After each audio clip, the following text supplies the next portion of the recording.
tal? ¿Cómo están? Mi nombre es Salia y me encuentro aquí desde la feria en Santiago Lee, donde pues hemos tenido la visita de diferentes autores y vaya que esta feria la verdad es que es un lujo y hemos conocido la trayectoria de diferentes autores y toca el turno de presentar a Fernando Fernández. Él es poeta, ensayista y escritor. ¿Cómo estás, Fernando? Muy bien, Azalia. Encantado de estar aquí en Santiago Lee y muy contento de platicar contigo. Oye, pues tienes una carrera ya bastante extensa, has explorado el género de la poesía, ahora sí que en todos sus rubros, casi creo. Pero me gustaría empezar preguntándote por qué dedicarte a la poesía, qué fue lo que te llamó para escribir. Pues yo no sé si tiene uno algo quizás que recibe, ¿no?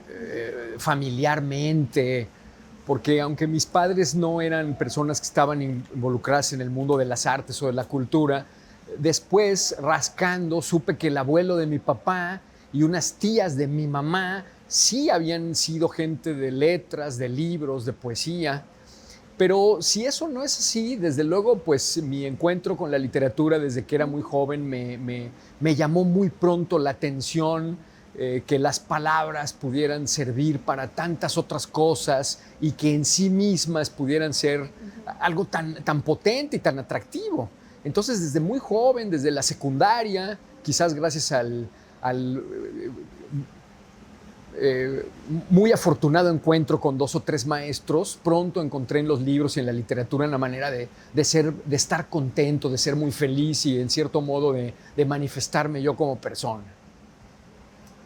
Es verdad que la poesía, digo, mucho se dice que la poesía es como embellecer, como esta especie de romance, pero que también es cruda. Es verdad que ahorita ya la poesía como que es, por así decirlo, se fue hacia otros temas, no siempre romance, ya habla sobre otras situaciones que no tienen nada que ver a lo mejor con Claro, amor. claro, hace muchos años, hace largas décadas, no sé si incluso algún siglo, la poesía también la poesía descubrió que también lo horrible, lo podrido, lo feo, Ajá. podía ser un medio de hacernos emocionarnos, de darnos emociones. Sí, sí, desde luego, la poesía, eh, como siempre y más en esta época, ha estado muy cerca de la experiencia misma de la vida. Sí, sí, desde luego que es cierto lo que me preguntas. Claro, y sobre todo ahora que vemos, por ejemplo, en redes sociales los pseudo poetas, y por ejemplo también gente que se anima a escribir en diferentes blogs, que yo creo que ahorita ya está como más moderno, y ahorita como que la gente se anima un poquito más a leer sobre poemas, porque muchas veces hay gente que no, como que no se anima porque sienten que no lo van a entender, porque muchas veces se entiende que poesía no necesariamente es una novela o una historia, pero también es otra manera de decir algo.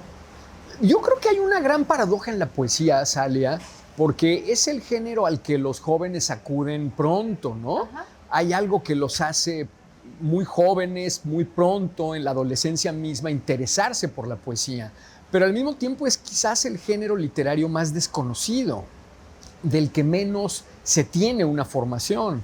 Entonces esa paradoja hace que haya mucha gente, especialmente jóvenes, que escriben, que publican, que incluso puede que hasta que ganen un premio, pero que no conocen el oficio, que realmente no saben lo que es la poesía, no saben cómo funciona la lengua, las palabras, a nivel incluso de, ya no digamos acentos, pero de consonantes y hasta de vocales. Y es fascinante en el momento en el que un joven escritor que se siente llamado por la poesía y descubre realmente de qué se trata su oficio, porque ahí realmente es que empieza su camino como poeta. Yo creo que falta, eh, más que premios, más que reconocimientos, más que editoriales, falta clases, falta escuela, falta educación en torno a un eh, género literario que es en sí mismo tan complejo. Claro, yo siento que la poesía es como muy artística, por así decirlo, o como yo la siento también a la vez como si fuera música. es como componer una canción, así lo siento. Bueno, la poesía puede ser muchas cosas, como género literario, quiero decir, porque poético puede ser muchas otras cosas, ¿no? Un paisaje puede ser poético, un edificio, una conversación incluso puede ser poética, ¿no? Pero en términos de género literario, yo creo que hay mucho que aprender y repito, cuando un joven descubre ese oficio y se decide a internarse en él para conocerlo, es profundamente feliz porque consigue traducir a través de un oficio una cierta vocación que él cree que trae. Claro. Dentro de tu carrera también me llamó mucho la atención estos ensayos al autor Ramón López Velarde. ¿De dónde vino tu fascinación hacia este autor? Bueno, es que es un poeta fascinante. Eh, Su vida breve, llena de decepciones, de tristezas, su obra que no alcanzó, él publicó 2 libros apenas en vida, que a lo mejor hacen, no sé si llegan a 180 páginas entre los dos. Es decir, cuando ves tanto los elementos de su vida como te adentras en su obra, inmediatamente te atrapa. Es un poeta lleno de recursos, pero al mismo tiempo lleno de misterios, que encontró una manera muy, muy particular de expresar a través de la lengua las cosas profundas que él sentía a partir de las propias contradicciones que él mismo vivía como ser humano, ¿no? Entonces, creo que en su poesía se reúnen muchas cosas que son atractivas por separado y que en él coinciden de una manera muy, muy estimulante, muy, muy hermosa al mismo tiempo. Y de ahí surgió también... Bueno, pues sí, yo era joven cuando descubrí en la biblioteca de mis papás un libro muy, muy bello de Octavio Paz, quizás mi libro preferido de Octavio Paz, que se llama Cuadrillo, en el que él reúne 4 ensayos sobre ese mismo número de poetas, 4 poetas que fueron muy importantes para él, y uno de ellos es López Velarde. Yo era joven, estaba descubriendo también los viajes y la República Mexicana, y con ese libro en la mano le propuse a un cuate que fuéramos a Zacatecas a conocer Jerez de Zacatecas, donde había nacido el poeta. Entonces, desde mis, ¿qué será?, 17 años por ahí fue que a través de este viaje a Zacatecas empecé a sentir mucha cercanía por la vida y por la obra de este poeta que murió a los 33 años, imagínate, ¿no? Murió muy pronto, murió 3 días después de cumplir apenas los 33 años. Entonces, desde muy joven encontré una gran liga con todo lo que él me proponía como poeta y que fundamentalmente estaba lleno de dificultades. No, nunca te diría que es un poeta fácil, al contrario, es un poeta muy difícil. Pero bueno, también había otro escritor que decía que solo lo difícil es estimulante, y en el caso de López Velarde creo que yo firmaría con mucho entusiasmo esa declaración. Fíjate qué interesante, justamente ahorita también que mencionas a Octavio Paz, a Ramón López Velarde, siento yo que la mayoría de las personas tenemos un libro de poesía en casa. Y hace poco lo descubrí porque en la biblioteca de mis abuelos justamente había libros de Octavio Paz, de Ramón López Velarde y de Mario Benedetti y te quedas así como, entras en un mundo totalmente diferente a una novela narrativa. Bueno, fíjate que la poesía se volvió, ya desde hace muchas décadas, se acercó mucho a la narrativa y al mundo de la prosa. Y a la prosa le pasó lo contrario, la prosa hizo el viaje contrario hacia la poesía, de tal manera que hay poesía prosaica a lo largo del siglo XX, pero también algunas de las grandes novelas del siglo XX están muy cercanas a la poesía. Así que bueno, a lo mejor este acercamiento entre poesía y prosa tiene que ver con esto que estamos viviendo desde hace mucho y que tú mencionabas hace rato como una característica de nuestra época. Sí, ¿es similar el soneto y la poesía o es como un derivado? Bueno, si estás hoy en la plática que voy a dar en un ratito, te va a quedar perfectamente clara la respuesta a esa pregunta. Digamos que la poesía es el género literario y el soneto es una forma de poesía. una forma específica de poema. Un soneto es un poema de 14 versos que cumplen ciertas características. Entonces, la poesía, el género, digamos, y el soneto, una de las muchas formas que hay para escribir poesía. Además, especialmente atractivo, difícil y atractivo. Los sonetos que se escriben desde hace, yo no sé, 6, 7, 8 siglos y que se siguen escribiendo el día de hoy, son un reto para los poetas talentosos e inteligentes porque es muy difícil hacerlo y hay que cumplir una serie de reglas que no cualquiera cumple. Sí, porque de hecho hay unos escritos hasta de William Shakespeare que de repente te suenan como a un soneto. Bueno, lo que pasa es que Shakespeare tiene una importante colección de sonetos. Shakespeare escribió muchos sonetos, algunos de los cuales son muy famosos. El soneto lo inventaron los poetas sicilianos, digamos italianos del siglo XIII, y muy pronto, sobre todo a partir del siglo XIV, se llegó a la perfección de ese pequeño verso de apenas 14 versos. Y desde entonces los poetas se han sentido retados por tratar de cumplir lo que exige el soneto y que al mismo tiempo diga algo y sea bello. Y eso es muy difícil, muy pocos poetas lo consiguen. De hecho, en siglos pasados me tocó leer un artículo que era una forma de enamorarse, de enamorar a la mujer mediante cartas, pero era un soneto lo que mandaban. Claro.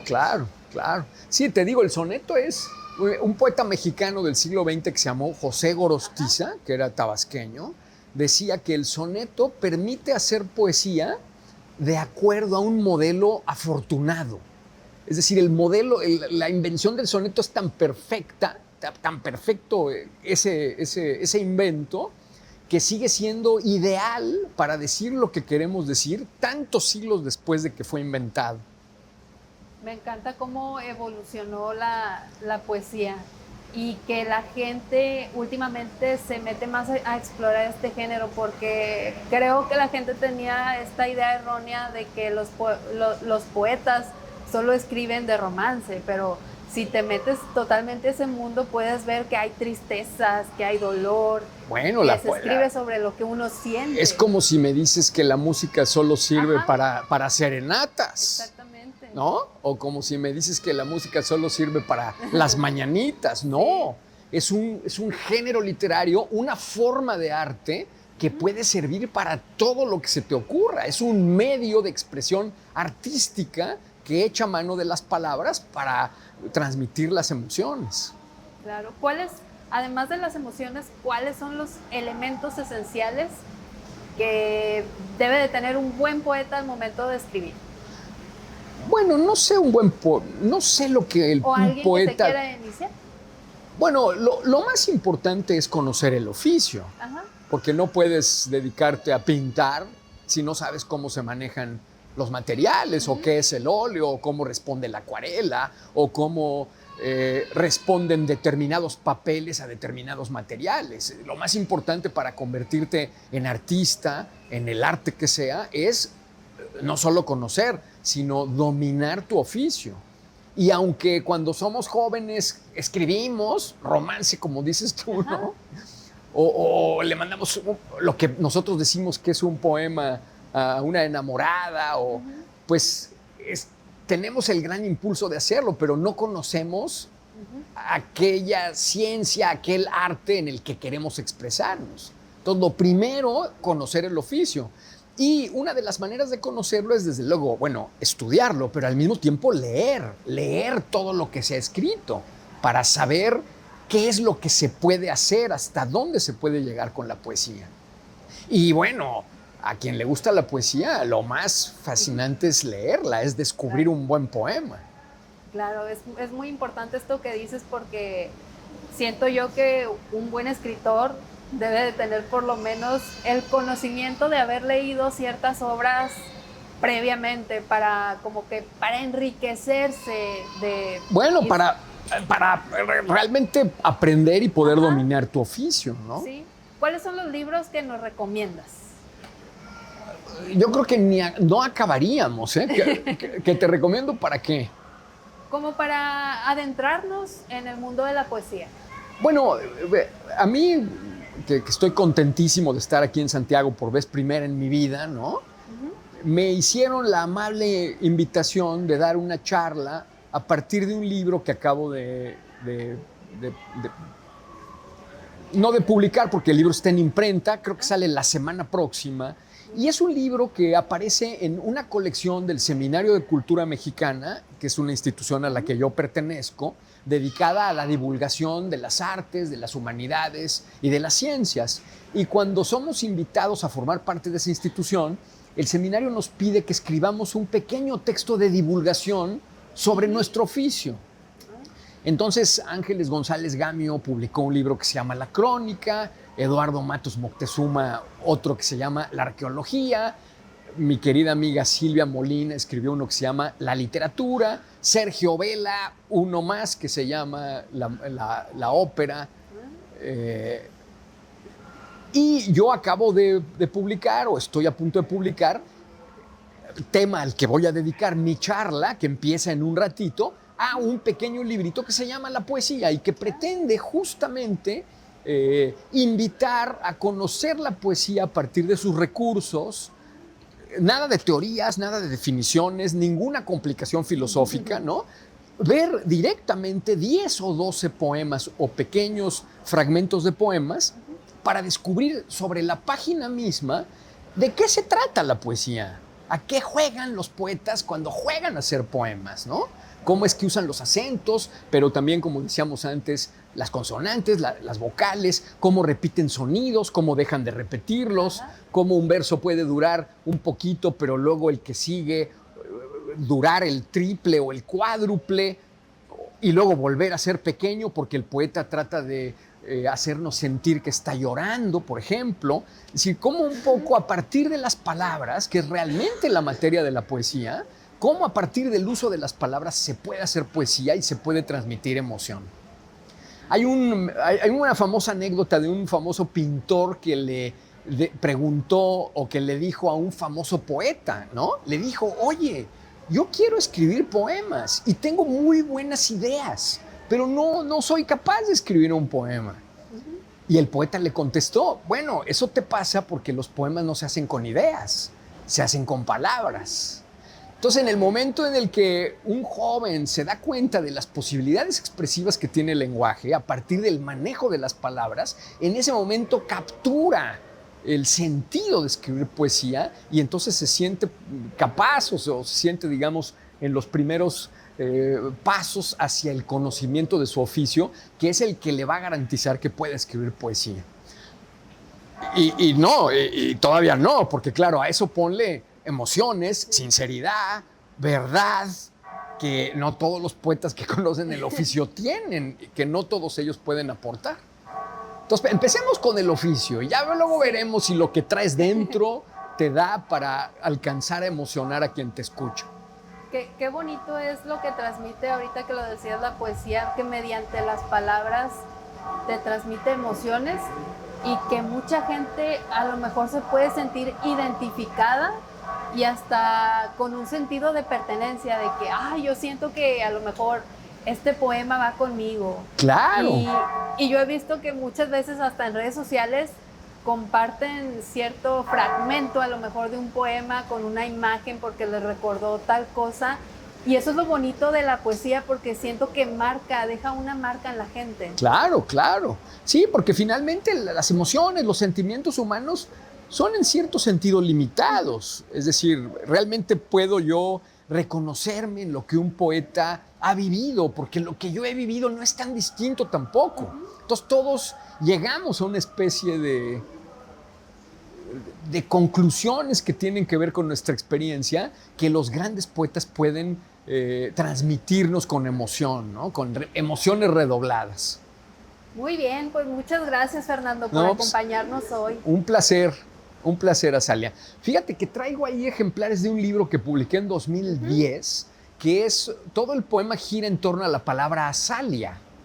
Así que ahorita te lo voy a regalar, ahorita te lo bajo. Muy bien, sí. Es un poema. Muchísimas gracias. De cuando vivía yo en España, que viví en casa de una señora ya mayor, que nunca se había casado, pero tenía un novio. Ajá. Y se peleó con él. Y una historia muy, Y entonces yo, como me cuidó una maleta cuando me fui de viaje, le quise comprar unas flores para agradecerle. Y entonces le compré unas azalias. Pero en España no se dice azalia, no sé si sepas eso. No. En España se dice azalea. Azalea. A esa misma flor no se le dice azalia, sino azalea. Entonces es un poema que tiene un poco que ver con todo. Es más, si me das chance, bajo y te lo leo. Sí. Mira, se llama A la señorita Piedad Aguilar al volver de un viaje. Para darte las gracias, para hacerte saber que aprecio que hayas puesto a resguardo algunas pertenencias mías mientras duró mi viaje, quise comprarte algún detalle, una planta, digamos, una azalia. Azalea, dice Charo, que es quien me recomienda regalarte una planta, ya que te gustan tanto. Pero en toda Escalona, a donde fui temprano para evitar el calorón de agosto, a uno y otro lado de Illescas, ni la sombra del vendedor que otrora, todavía este martes, regaba de macetas la banqueta, bajo este mismo sol piedad, un sol de agobio, no digno de Madrid, sino de Gobi. Con las manos vacías, de vuelta esta mañana me entero de que quieres deshacerte de tanta planta, una de cada. Por Charo es que me entero, ya que dices de todas tienes dos al menos. Y aunque conozco algún disgusto tuyo, las niñerías de tu hombre octogenario casi, sus vastedades y sus desfiguros, que no llama desde hace 4 tardes y con quien de otro modo cada domingo vas al cine y después tomas algo junto al lago. Mentiría si te digo que no ignoro tus gustos en perfumes o pañuelos y pedrerías. Por todo ello te envío en estas líneas piedad como si fuera, digamos, otra cosa, una cosa que fuera más que letras, una mascada, un jaspe o hasta una planta así, un manojo de azalias rozagantes, una planta si no tuvieras tantas. De ilusorias azalias en este ramo escrito y en sus ásperas hojas y sus tallos opacos, incapaces siquiera de beber de las linfas de un florero, de alegrar un balcón o una recámara, en ellos va mi gratitud y no repares en si, siendo honestos, son sus dones exiguos. Cuando vuelvas al lago del brazo de tu hombre este domingo, de regreso del cine, no dejes de mirarte en las aguas azules. Sonríe sin más, sonríeles a las nubes y a las flores que mires. Será verano y aún de día, en la esquina de Illescas y Escalona, venderán cualquier cosa todavía en vez de plantas. Será este sol de agobio todo menos que incierto, aquel que impropio en Gobi ha resultado propio de Madrid, que no es desierto. Azalea, dile tú o dile azalia. No importa cómo llames aquello que sin trazas de donaire, te pido que recibas piedad como si fueran gracias. Qué bonito, como de un acto de gratitud también puede salir un poema. De la cotidianidad puede salir un poema. Claro. A mí me gusta mucho ese giro. Yo creo que lo vas a encontrar en este libro que por supuesto que te voy a regalar. Hay mucho de esa cotidianidad. Hay un poema en el que un muchacho se encuentra a la chava con la que salió la noche anterior en el supermercado, pero sin bañar, con los lentes en la punta de la nariz que anoche no traía. Ajá. Y entonces crea una situación ahí muy divertida y muy cotidiana que pretende, reflejarte un poco, por lo menos, la emoción de las palabras mismas, que son, desde mi punto de vista, la esencia de la poesía. Oye, pues qué padre, Fernando. Es un gusto que nos hayas acompañado. Imagínate, con muchísimo gusto. Y ¿dónde podemos encontrar tus libros? Este que vamos a presentar hoy, al ratito, se descarga gratuitamente en la página del Seminario de Cultura Mexicana. Muy bien. Así que ahí puede ser. Y los libros, los 3 últimos libros que he publicado, 2 de ellos aparecieron en Bonilla Artigas Editores, que es la editorial donde yo publico mis libros, y tienen muy buen servicio a quien se quiere interesar en ellos de envío de libros, ¿no? Mi libro sobre López Velarde, o el último que publiqué sobre un poeta hispano-mexicano que se llama Gerardo Denis. Muy bien, muchas gracias. Al contrario, gracias a ustedes. Muchas gracias por acompañarnos en esta emisión de Artefacto en Diario Lab. Quiero agradecer el apoyo y el patrocinio de nuestros amigos de la librería La Mexicana para la realización de este programa. Hasta la próxima.